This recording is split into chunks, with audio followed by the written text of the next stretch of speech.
c'était pas du tout un split test au départ. C'était Non. juste, bah, tiens, tu as eu ces deux, tu as mis en place ces deux choses-là naturellement.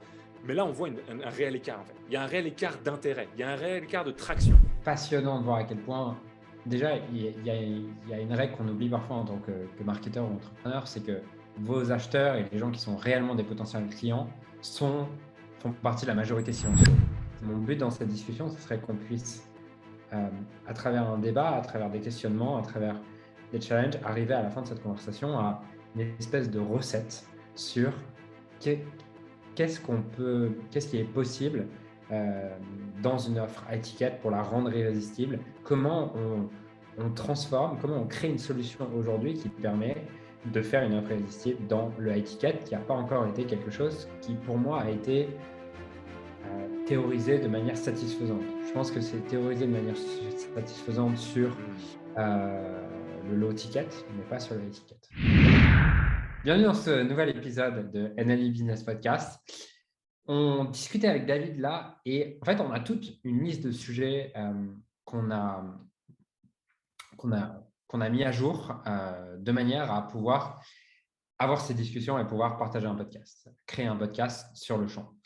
Là, en regardant notre liste de sujets, il n'y avait pas de sujet qui nous inspirait vraiment et moi, je pense que c'est pour une raison simple, c'est que cette liste de sujets, elle a été écrite il y a 3 semaines. Et en général, là où on peut apporter le plus, c'est sur ce qui est frais, ce qui est nouveau, ce qu'on vit actuellement. Du coup, ça m'intéresse, David, de savoir, c'est quoi la prise de conscience ou la chose que la vie t'a rappelé à propos du marketing ou du business ou de la vie en général ce dernier mois. C'est quoi la plus grosse leçon pour toi ce dernier mois? C'est une bonne question. Je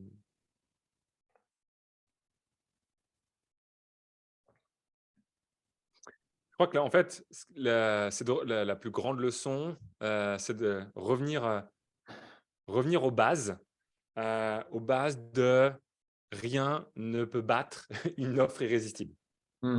Rien ne peut battre le fait de proposer et de tester des angles, de tester différentes offres et de voir qu'est-ce que veut vraiment acheter le prospect. Parce qu'on peut imaginer différents types d'offres, on peut imaginer différents angles, mais en fait, tant qu'on ne l'a pas proposé, tant qu'on ne l'a pas testé, mais confronté auprès du marché, on ne sait pas. Et typiquement là, ce à quoi je pense, c'est ce qui s'est passé la semaine dernière. Il y a eu 2 posts qui ont été faits. Il y a un post sur le 5-day challenge où tu avais mis, par exemple, aussi bien sur Facebook, sur Instagram, mais un post qui dit « Hey, si on faisait un 5-day challenge qui vous expliquait comment et promesse ». Alors, il y a eu un contexte que tu m'expliquais, c'est que sur Facebook, tu avais déjà fait un post quelques temps, pas longtemps avant, donc peut-être que ça peut jouer. Mais en tout cas, j'ai eu l'impression que sur Facebook, cette proposition-là n'a pas été vraiment à générer de l'intérêt. Plus sur Instagram, par contre, sur Instagram, ça a généré plus d'intérêt quand même. Mais par contre, ce qu'on peut voir, c'est qu'il y a une nette différence entre la deuxième proposition, où là, il y a eu la proposition du 6-week Scaling Challenge. Et là, c'était pas du tout un split test au départ. C'était juste, tiens, tu as eu ces deux, tu as mis en place ces deux choses-là naturellement. Mais là, on voit un réel écart, en fait. Il y a un réel écart d'intérêt, il y a un réel écart de traction. Et on se voit qu'il y a une vraie différence entre les deux, en fait. Et là, ça montre que, OK, en fait, c'est pas que les gens ne nous écoutent pas, c'est pas que les gens ont autre chose à faire, c'est pas que les gens, c'est la crise, c'est pas que les gens, j'en sais rien, mettez ce qu'on veut derrière. C'est juste que il n'y avait pas encore l'offre que les gens voulaient avoir. Ouais. C'est vrai que c'est passionnant de voir à quel point, déjà, il y a une règle qu'on oublie parfois en tant que marketeur ou entrepreneur, c'est que vos acheteurs et les gens qui sont réellement des potentiels clients font partie de la majorité silencieuse. Ça veut dire quoi? Ça veut dire que bien sûr que ce n'est pas vrai pour tout le monde. Vous avez des gens qui commandent, qui achèteront un jour. Mais la majorité des gens qui commentent ne seront pas forcément des acheteurs. La majorité des gens qui like ne seront pas forcément des acheteurs. Et ça veut dire que vos potentiels clients, c'est assez frustrant parce que vous ne savez pas s'ils vous suivent. Vous ne savez pas s'ils sont là. Vous ne savez pas s'ils vous écoutent. Vous ne savez pas s'ils sont déjà dans votre audience. Et effectivement, c'est quand tu fais ce genre d'offre sur lequel il y a vraiment un produit de market fit et que boum, les gens se disent waouh, c'est exactement ce que je veux, que là tu te rends compte, ah ouais, il y avait tous ces gens-là qui sont exactement mes clients potentiels qui veulent acheter chez moi. Et c'est un sujet que j'aimerais qu'on aborde, David, parce que je ne suis pas sûr d'avoir une réponse claire, mais autant sur des infoproduits, j'ai bien compris le mécanisme de l'offre irrésistible, c'est-à-dire que dans des infoproduits, une offre irrésistible, c'est quoi? C'est une promesse, c'est des bonus ultra sexy où les gens seraient capables de payer juste pour le bonus ultra sexy. C'est une Ouais. garantie remboursée, même tu payes après. Euh, et tous ces concepts-là, ils sont presque déconseillés dans la étiquette. Est-ce qu'ils sont déconseillés parce qu'il ne faut vraiment pas le faire ou est-ce que c'est une idée reçue qui n'a pas été remise en question? Et surtout, comment est-ce qu'on fait une offre irrésistible sur le high ticket? Concrètement, comment on fait une offre irrésistible sur le high ticket? Moi, je sais que j'avais eu plusieurs fois l'idée, par exemple, de me dire, en fait, sur des produits comme LS ou croissance harmonieuse, tu proposes, et je l'ai fait d'ailleurs, et ça a bien marché, peut-être on devrait le refaire, tu proposes les 30 premiers jours gratuits. Il n'y a pas d'engagement, la personne vient 30 jours tester le programme. Tu fais des trucs comme ça. C'est pas mal controversé en mode tu dois jamais faire ça parce que tu dévalorises ton produit, tout ça. Mais je pense que mon but dans cette discussion, ce serait qu'on puisse, à travers un débat, à travers des questionnements, à travers des challenges, arriver à la fin de cette conversation à une espèce de recette sur qu'est-ce qui est possible dans une offre à étiquette pour la rendre irrésistible, comment on transforme, comment on crée une solution aujourd'hui qui permet de faire une offre irrésistible dans le high ticket qui n'a pas encore été quelque chose qui, pour moi, a été théorisé de manière satisfaisante. Je pense que c'est théorisé de manière satisfaisante sur le low ticket, mais pas sur le high ticket. Ouais, c'est intéressant comme discussion parce que déjà, moi, dans ma perception, je vois pas pourquoi, on ne pourrait pas appliquer en fait au high ticket les principes d'offres irrésistibles qu'on peut appliquer sur des formations à moindre prix. Ça peut-être on pourrait en discuter. En tout cas, moi, j'ai pas cette vision-là de on ne peut pas le faire. Au contraire, moi, je trouve que tu vois, j'ai eu je t'ai envoyé un vocal justement il y a pas longtemps là-dessus où j'étais en train de réfléchir sur ok, comment est-ce qu'on crée des nouvelles opportunités, des nouvelles pas de nouvelles opportunités, mais des nouvelles bonnes raisons à notre Ouais. audience de s'intéresser à ce qu'on fait, notamment de s'intéresser à croissance harmonieuse. Et parce que peut-être qu'il y a des gens qui sont dans notre audience, qui sont là, qui nous font confiance, qui savent que, OK, croissance harmonieuse, ça a l'air d'être un chouette produit. Et peut-être qu'ils sont un peu sur le fil. Ils ont Ouais. envie, mais OK, il y a peut-être. Voilà, ils ont juste pas encore pour l'instant posé leur candidature, ils n'ont pas passé le pas. Et on sait que, de façon glissante, tout le temps, il y a des gens qui sont comme ça. Tout le temps, il y a des gens qui sont sur le fil prêts à agir. Et finalement, si on est capable de faire une offre unique, spéciale, irrésistible à un moment donné, ça peut permettre justement de déclencher ces personnes-là qui voient de la valeur dans cette nouvelle offre-là. Et justement, je me posais la question l'autre jour de me dire, qu'est-ce qui ferait qu'une personne aurait envie de rejoindre Croissance Harmonieuse et d'acheter avec le budget que représente Croissance Harmonieuse uniquement pour un bonus que j'aurais imaginé.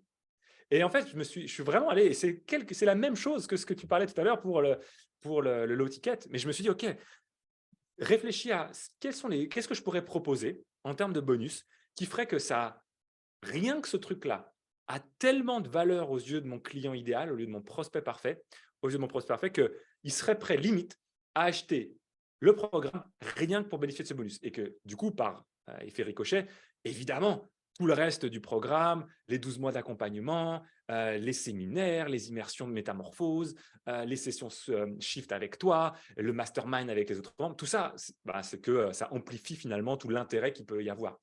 Et je pense qu'on peut vraiment trouver des choses. Tu vois, on est capable de dire, il y a un des bonus qui, à eux seuls, justifie d'eux-mêmes ce prêt. Et ça, pour moi, c'est un premier. Il n'y a pas que ça, mais c'est, je pense, une première idée. On peut se poser la question de se demander, dans la même stratégie, en fait.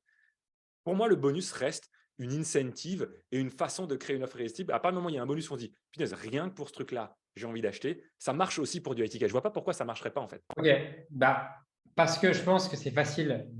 Alors, je ne dis pas que ça ne marchera pas, je dis juste, j'aimerais bien qu'on donne des exemples, Ouais, que nous, on se challenge nous-mêmes à trouver des ouais, exemples, tu vois. Parce que je pense que, imagine, tu as une offre à 297 €. C'est ouais, facile d'imaginer un bonus qui a une valeur perçue dans la tête du client de 500 €, tu vois. ouais. Et qu'ils se disent, bah, en fait, je peux l'acheter pour ça. Enfin, ce truc-là, je serais prêt à payer 500 €, du coup, je suis prêt à acheter juste pour ça. Tu vois, que sur une offre à 10 000 €, par exemple, c'est plus difficile d'imaginer un bonus qui a une valeur perçue de 15 000 €. Ouais. Mais en Donc, fait, là, c'est une question de connaissance de son marché, connaissance de son client idéal et qu'est-ce que valorise le client, en fait? OK, Sinon, on se pose la pour nous, question, le client, qu'est-ce qu'il ouais. valorise?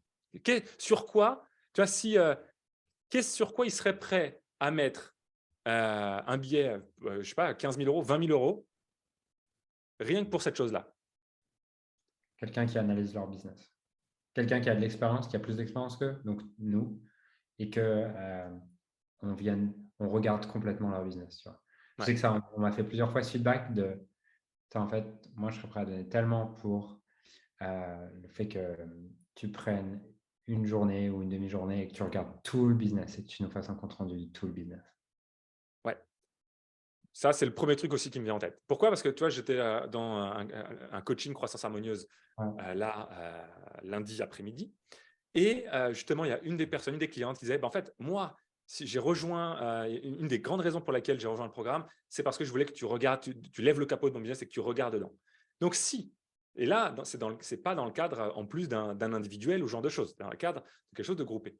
Ben, si on propose effectivement un En fait, bonus, ouais, putain, ce qui est con, c'est qu'on le fait déjà, tu vois, mais on ne le communique pas de cette c'est pas manière. communiqué. Ouais. Ouais.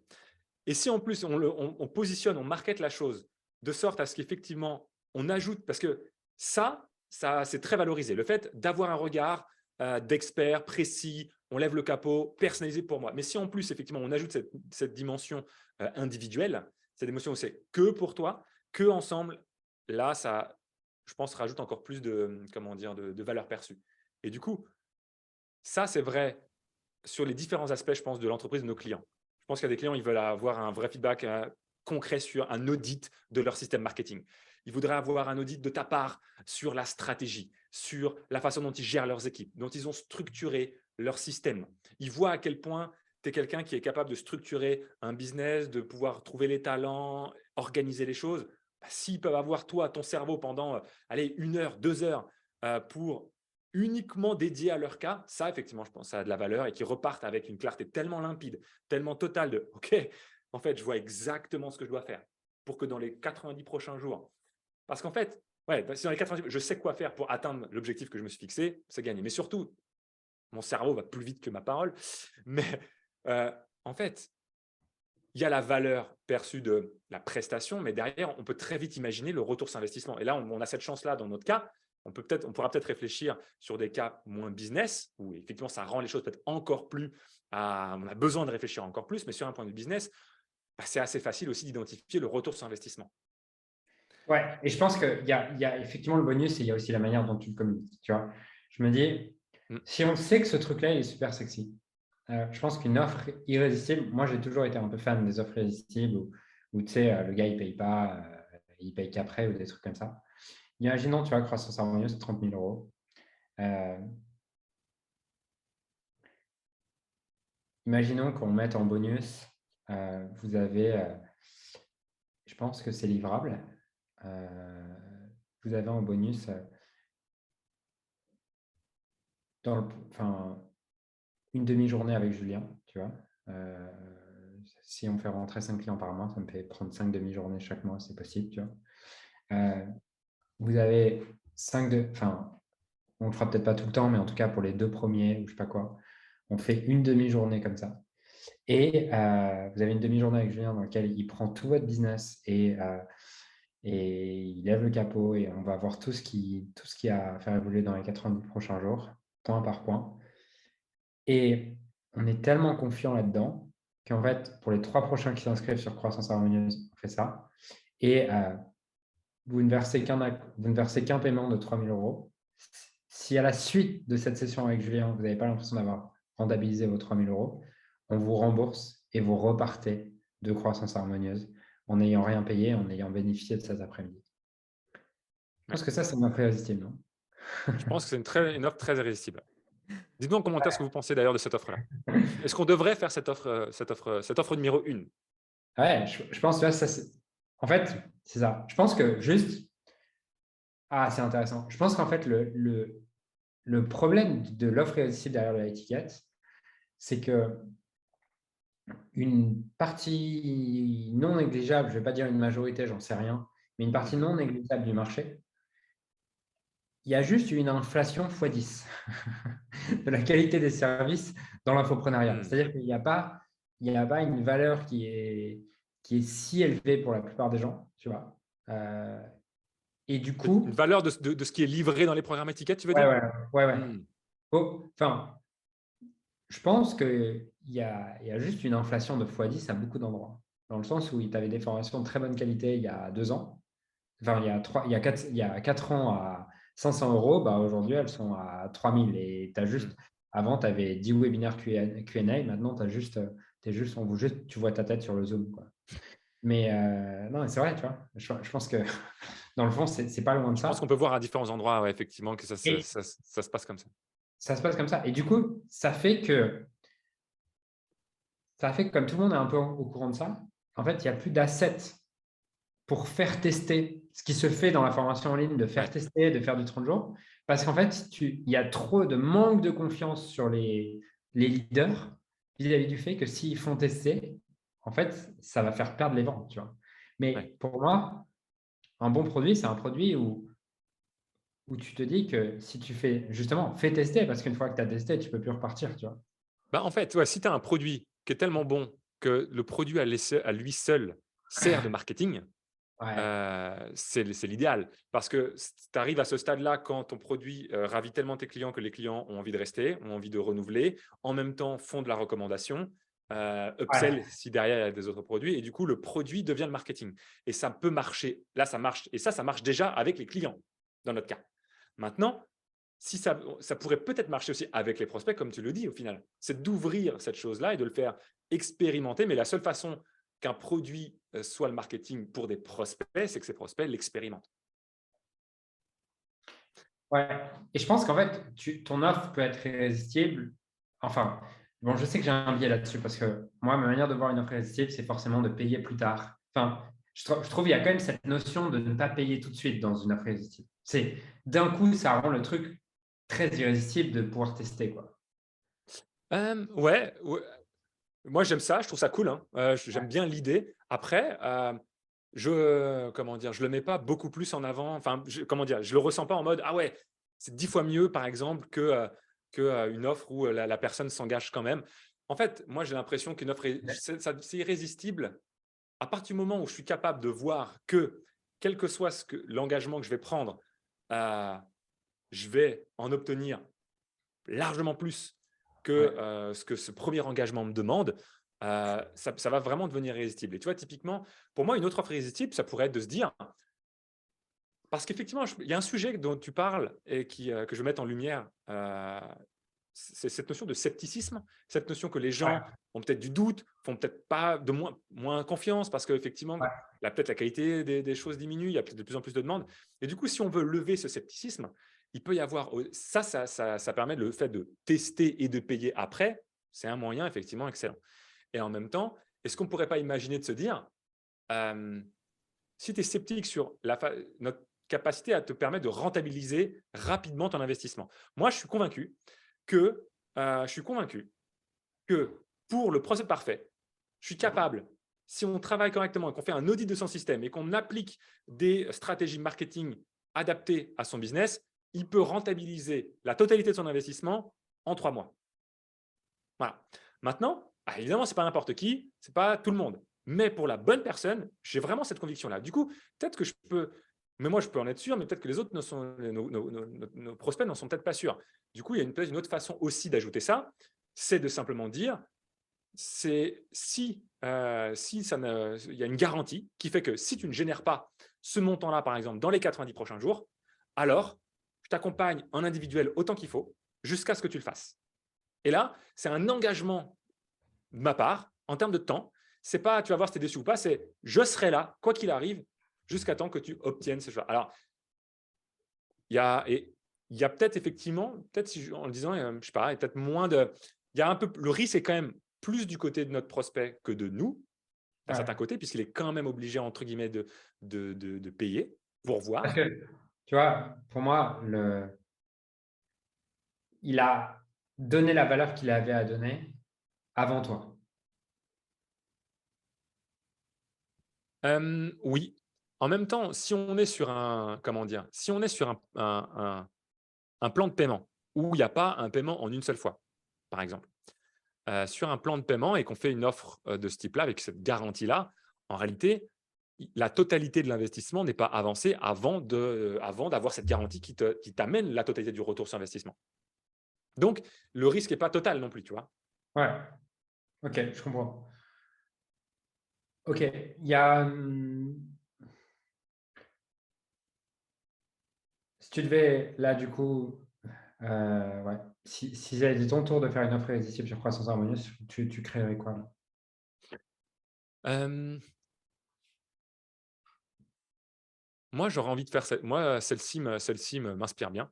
Le fait, parce que moi, il y a ce côté jeu et le côté défi. Tu sais, Ouais, je suis un gars qui aime bien les défis et les challenges. Et du coup, se dire, pour les 5 prochains clients, il y a une garantie, c'est tu génères 30 000 € dans les 90 prochains jours. Et si ce n'est pas le cas, je t'accompagne en individuel jusqu'à ce que ce soit le cas. Ça, pour moi, j'ai l'impression, en tout cas, moi, ça m'exciterait de le faire. 2, je pense que c'est un beau challenge après, on a quand même pas mal de clients, David, qui arrivent qui font 40 000 € par mois. Donc, du coup, comment tu ajustes cette promesse? C'est quoi? Tu doubles? Parce que, bah, ouais, là, on est sur la notion de rentabilisation de l'investissement qui est effectivement le premier niveau. Après, pour moi, la première idée que j'ai eue, c'est rentabiliser la totalité de l'année d'accompagnement en 3 mois. ok, sauf que ça, c'est la promesse pour pour nos clients les moins avancés. Les autres, tu vois, les plus avancés, Mmh. elles desserrent même le programme pour moi. OK. Et si OK. Après, je pense que si on se projette sur quelqu'un qui fait déjà, admettons, 40 000 € par mois, qui a déjà du coup Ouais. des systèmes en place, hmm, là, j'ai envie de me dire,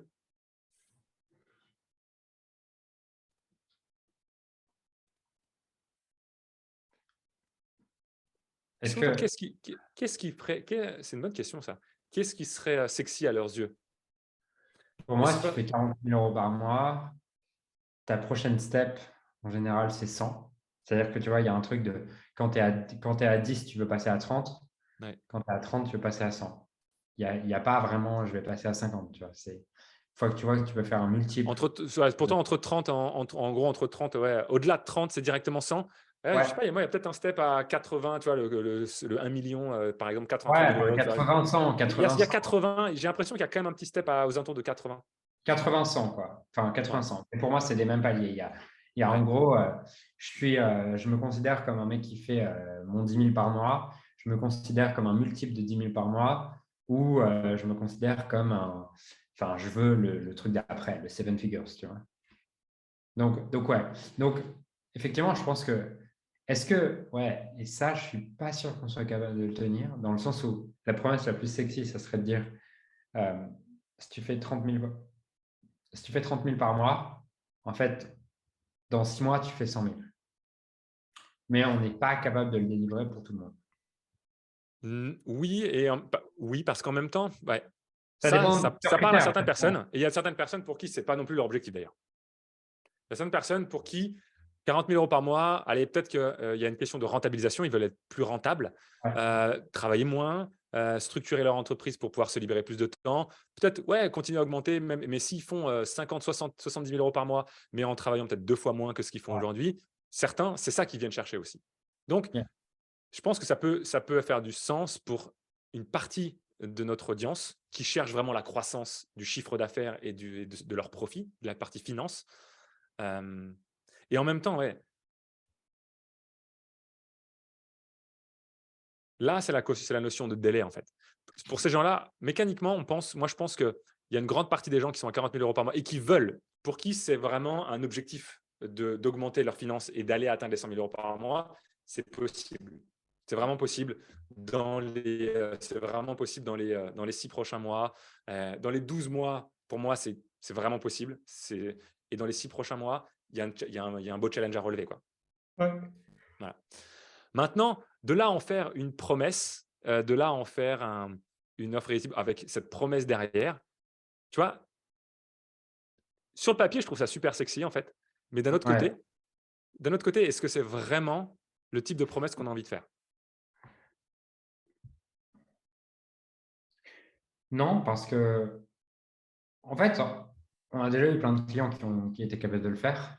Après, cette pression, elle peut aussi amener beaucoup de complexité derrière, comme une structuration enfin, pas avoir eu le temps de structurer la livraison correctement pour être capable de prendre 3 fois plus de clients. Et au final, cette pression, elle aura été mise au débit de quelque chose d'autre. Et il y a cette idée dans le scaling qui est scaling is a mess. Et il y a la scaling debt, tu vois, qui est la dette de scaling.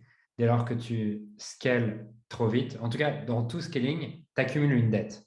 Une dette, c'est tout ce que tu n'as pas fait correctement, tous les systèmes que tu n'as pas structurés correctement, tout ce que tu n'as pas Ouais. créé correctement. Et de toute façon, il y a un moment donné dans une croissance, tu dois faire marche arrière pour revenir sur ta dette et payer ta dette.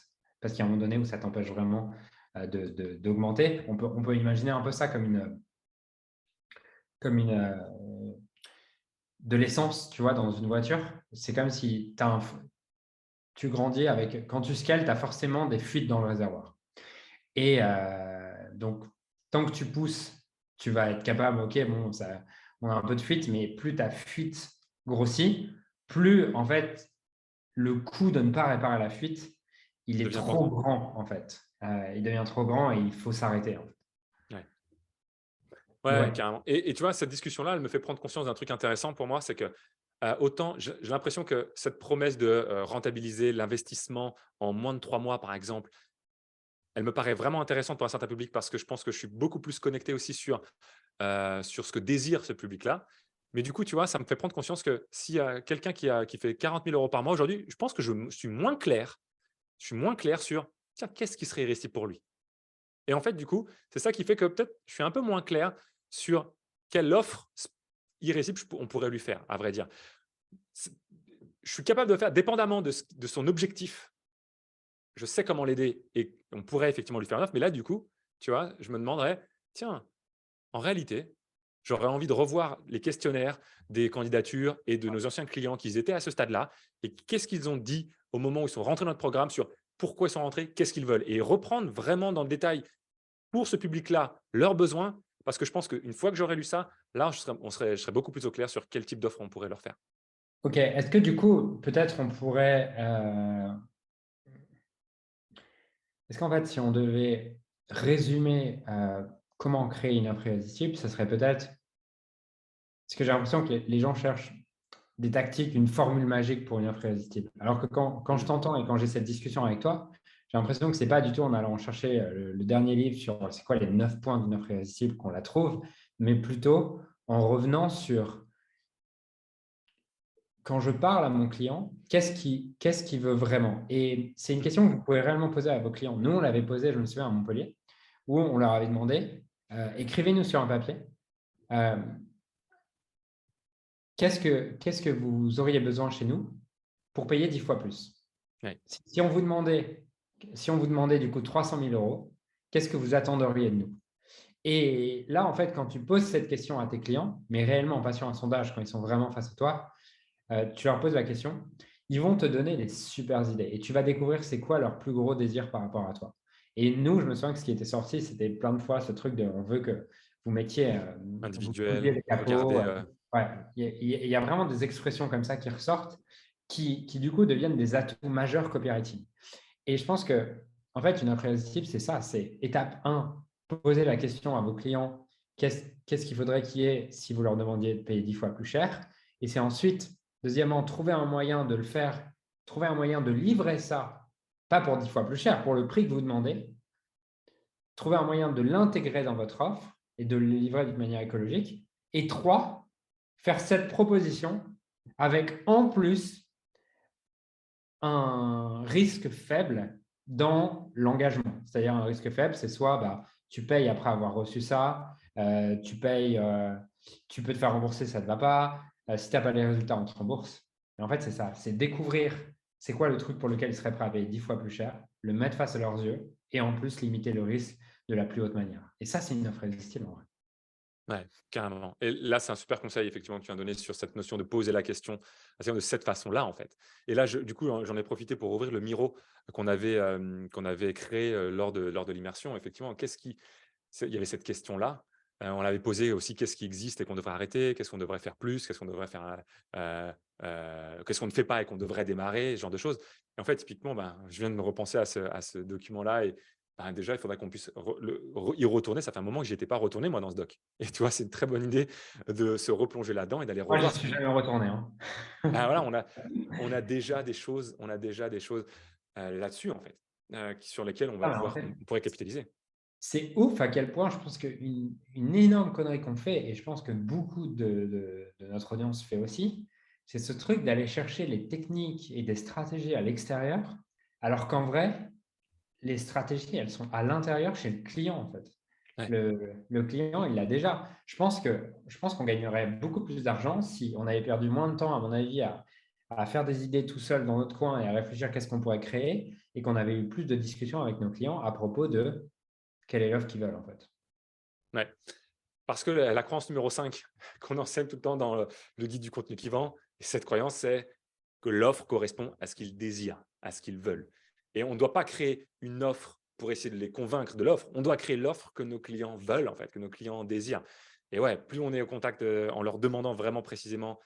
Et cette question de si le prix était à 10 fois plus, allez, nous on avait posé 5 pour revenir sur Montpellier, on avait dit 5 fois plus déjà. Okay. Mais même, c'est pareil, 5, 10, on s'en fout, mais si le prix du programme était X fois plus cher, allez, au minimum 5, mais allez, 10 fois plus cher, qu'est-ce qu'il devrait y avoir à l'intérieur pour que tu sois prêt à payer ce prix-là? C'est génial comme question. Parce qu'une fois que tu as la réponse à ça et que tu maintiens, moi je trouve ça trop cool en fait.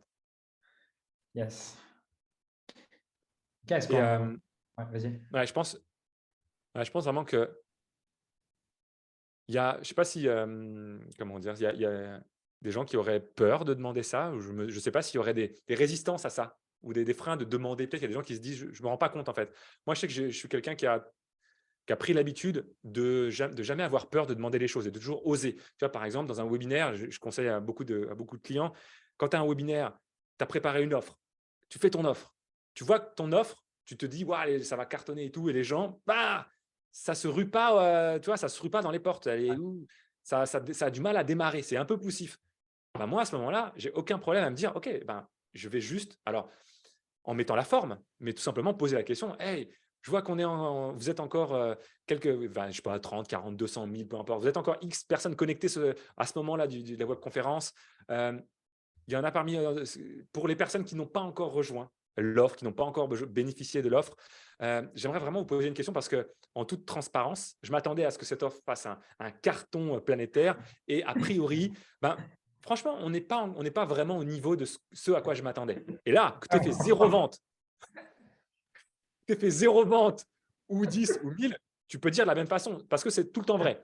On n'est pas encore au résultat auquel je m'attendais. Je ne suis pas en train de dire, bon, il n'y a personne qui a acheté, c'est pourri, qu'est-ce qui se passe? Non, il faut quand même mettre la forme. Donc, moi, j'aime bien cette formule en mode, voilà, en toute transparence, les résultats ne sont pas à la hauteur de ce à quoi je m'attendais. Et du coup, j'aimerais vraiment qu'on prenne, si vous êtes d'accord, 5 minutes en toute transparence pour que vous puissiez m'expliquer, est-ce qu'il y a des choses qui manquent? Est-ce qu'il y a des choses qui ne sont pas claires? Est-ce qu'il y a des zones d'ombre?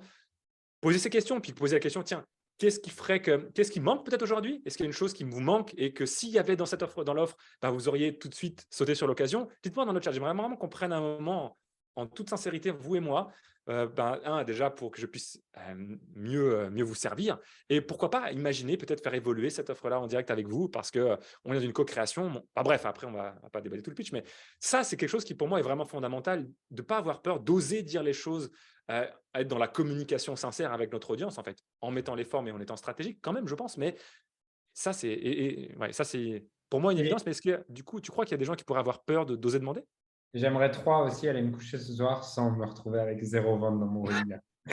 J'aimerais bien arrêter de mentir, de dire que oui, Jacqueline a rejoint le programme, Didier vient d'acheter, bravo Didier. Mon équipe n'existe pas, mais c'est pas grave.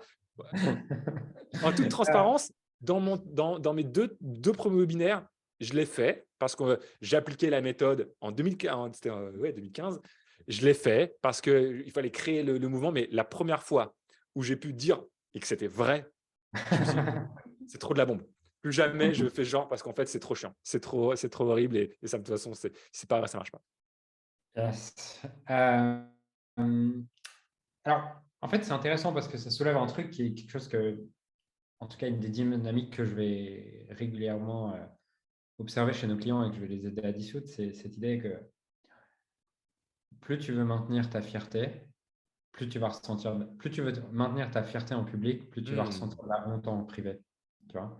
Dans le sens où, pourquoi est-ce que tu ne poses pas cette question? Parce que tu veux maintenir ta fierté et pas montrer que tu as du doute et tout. Sauf qu'en fait, si tu veux maintenir cette fierté, tu vas, tu n'auras pas le feedback qui te permet justement de rectifier le tir et derrière, tu vas rester dans cette honte en privé.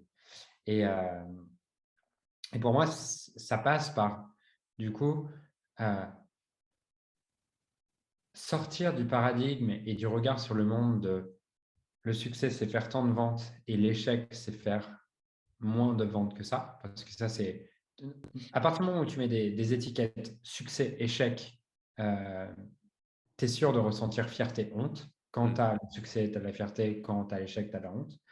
Et de sortir de ce paradigme-là, dissoudre ce paradigme et de pouvoir arriver dans un paradigme auprès de tes clients qui est mon but n'est pas X vente. Mon but, c'est de servir le maximum de personnes. Et lorsque il n'y a pas de notion d'étiquette de succès-échec, il y a juste une mission, une raison d'être qui est de servir le maximum de personnes, ça paraît beaucoup plus juste au moment où les personnes ne te donnent pas l'opportunité de les servir si elles n'achètent pas. Comme toi, ta mission, elle n'est pas égotique dans le sens de faire tant de ventes et me sentir fier de moi. Elle est au service de l'audience. Bah, à ce moment-là, ça devient une stratégie au service de cette mission, juste de poser la question. Donc pour moi, c'est une notion en fait de paradigme. Est-ce que je m'identifie à mon nombre de ventes? Est-ce que j'identifie le succès à ce nombre de ventes? Tant que tu es là-dedans, tu t'assures de ne pas pouvoir justement poser ce genre de questions. Et le travail, c'est une désidentification de tout ça pour non pas être identifié à ce que je fais, mais être au service de la mission. Et Ouais, la mission, c'est servir le maximum de personnes. trop bien. Et en même temps, je repensais en fait à notre discussion sur ces fameuses offres irrésistibles. J'ai des idées qui me sont venues en fait. Euh, en même temps, parce que j'ai repensé à un livre de notre ami. Attends, il est où? Alex Hormozzi. Je l'ai dans le coin. Mais elle vient de lui, hein, cette question. Là, ça vient de lui. Ah, mais oui, exact, exact. Elle Maintenant vient que de tu lui. le dis, ça me revient. Bah, tu vois, ce livre-là, 100 millions de offers, c'est un livre qui est juste génial. Et en fait, le process, il est simple, il est expliqué là-dedans en plus. On pourrait juste à suivre. Le process, c'est de te rappeler.